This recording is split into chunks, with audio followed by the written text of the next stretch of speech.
यीशु मसीह के प्यारों, आप सबों को जय यीशु। परमेश्वर दयालु है, वो पापों को क्षमा करता है। हमारे पापों से हमें क्षमा देने के लिए, उद्धार देने के लिए यीशु मसीह संसार पर आया, अपना जीवन समर्पित किया। और हम ये भी पवित्र वचन से पढ़ते हैं कि बहुतों के पापों की क्षमा के लिए यीशु मसीह का रक्त बहाया गया। लेकिन आज मैं आपके सामने एक सवाल खड़ा करता हूं, क्या सभी पापों का क्षमा होगी? क्या ऐसा कोई पाप है जिनकी कभी क्षमा नहीं होगी? पवित्र वचन हमें क्या सिखाता है, आइए हम देखते हैं। संत मत्ती के अनुसार सुसमाचार अध्याय 12 के 31 और 32 पवित्र वचन में हम पढ़ते हैं, मनुष्यों को सब पाप और ईश निंदा की भी क्षमा मिल जाएगी, परंतु पवित्र आत्मा की निंदा की क्षमा नहीं मिलेगी। जो कोई मानव पुत्र के विरुद्ध कुछ कहेगा उसे क्षमा मिलेगी, परंतु जो पवित्र आत्मा के विरुद्ध बोलेगा उसे क्षमा नहीं मिलेगी, ना इहलोक में और ना परलोक में। पवित्र आत्मा की निंदा करना या पवित्र आत्मा के विरुद्ध बोलना, इसका मतलब क्या है? आइए हम थोड़ा सा इसको सीखने और समझने के लिए कोशिश करेंगे। तिमोथी के नाम संत पौल का पहला पत्र जो है, उसके 14 अध्याय में दूसरा वाक्य में लिखा है, वे कपटी लोगों के पाखंड द्वारा भटकाए जाएंगे, जिनके अंधकरण पर शैतान की मुहर लग चुकी है।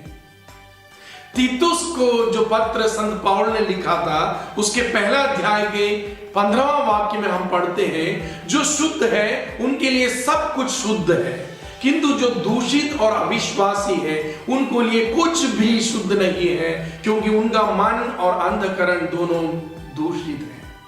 मेरे प्रिय भाई और बहनों, पवित्र आत्मा के विरुद्ध बोलना, पवित्र आत्मा की निंदा करने का मतलब यह होता है कि हम अपने हृदय को कठोर बना देते हैं। पवित्र आत्मा सत्य का आत्मा है।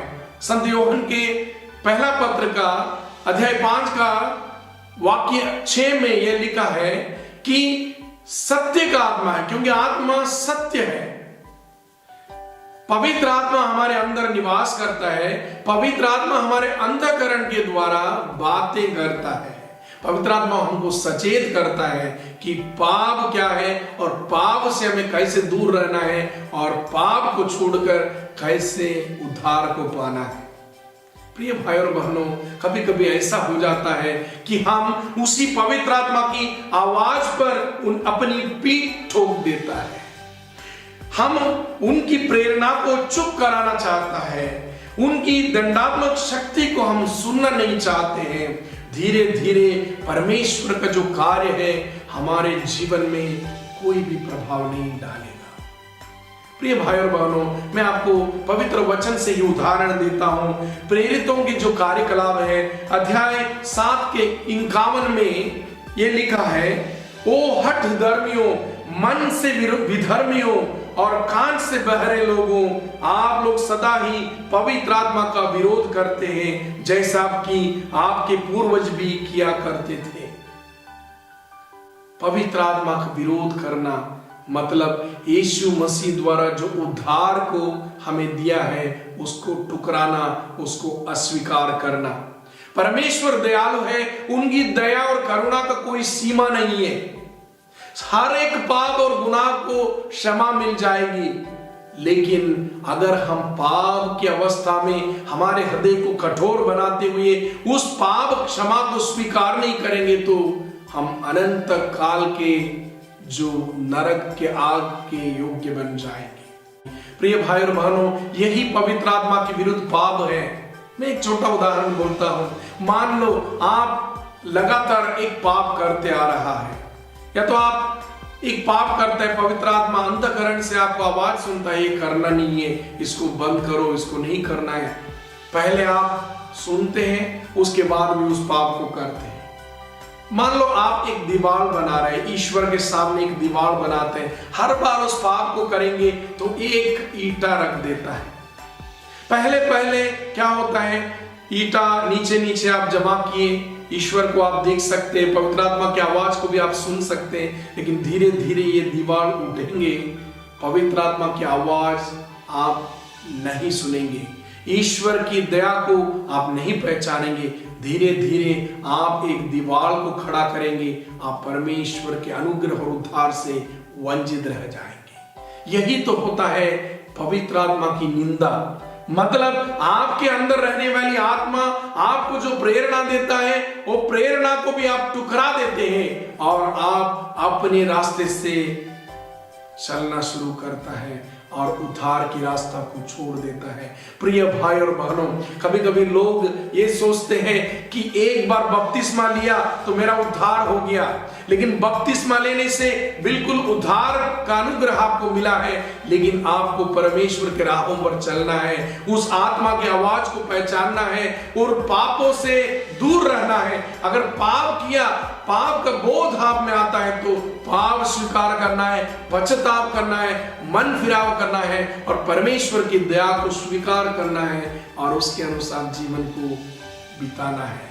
प्यारे भाई और बहनों, ये वचन आज हमें सचेत करता है कि हर एक गुनाह और पाप की क्षमा हो जाएगी, लेकिन पवित्र आत्मा की निंदा और पवित्र आत्मा के विरुद्ध जो बोलता है उसकी क्षमा कभी नहीं मिलेगी। आइए हम प्रार्थना करें। सर्वशक्तिमान पिता परमेश्वर, आप दयालु है, आप हमारे पापों को क्षमा करता है। प्रभु जी, हम धन्यवाद देते हैं, आपने हमें इतना प्यार किया, अपने बेटे यीशु मसीह को प्रदान किया ताकि वो हमारे पापों के लिए अपने जीवन को कुर्बान करे। हे प्रभु जी, उसने अपना जीवन से और पवित्र आत्मा को देते हुए हमें पापों से बचाना चाहा, लेकिन कभी कभी हम जानबूझ के भी पाप में गिरते हैं और उस आत्मा की निंदा करते हैं। प्रभु जी, उस आत्मा की जो बोलना, उसके विरुद्ध हम भी बोलते हैं। प्रभु जी, हमारे पापों और गुनाहों को क्षमा कर। प्रभु जी, हमारे बुद्धि में, हमारे ज्ञान में सच्चे ज्ञान भर दे ताकि हम उस पवित्र आत्मा को कभी नहीं ठुकराएं, उनकी आवाज को कभी नहीं ठुकराएं, उनकी बातों को हमेशा सुने और आत्मा के, सत्य के आत्मा के रास्ते पर हम चलने पाए और उस आपके द्वारा दिए गए उद्धार और अनुग्रह को हमेशा स्वीकार करने पाए। धन्यवाद देते प्रभु आज के वचन के लिए। सुनने वाले हर एक भाई बहन को आप वचन के द्वारा आशीषित करिए, पवित्र आत्मा के द्वारा उन्हें भर दीजिए। धन्यवाद देते और प्रार्थना मांगते हैं पिता और पुत्र और पवित्र आत्मा के नाम पर, आमीन। अगर ये वीडियो आपको पसंद आया तो इस चैनल को कृपया सब्सक्राइब कीजिए और बेल बटन दबाइए। धन्यवाद। परमेश्वर आपको आशीष दे।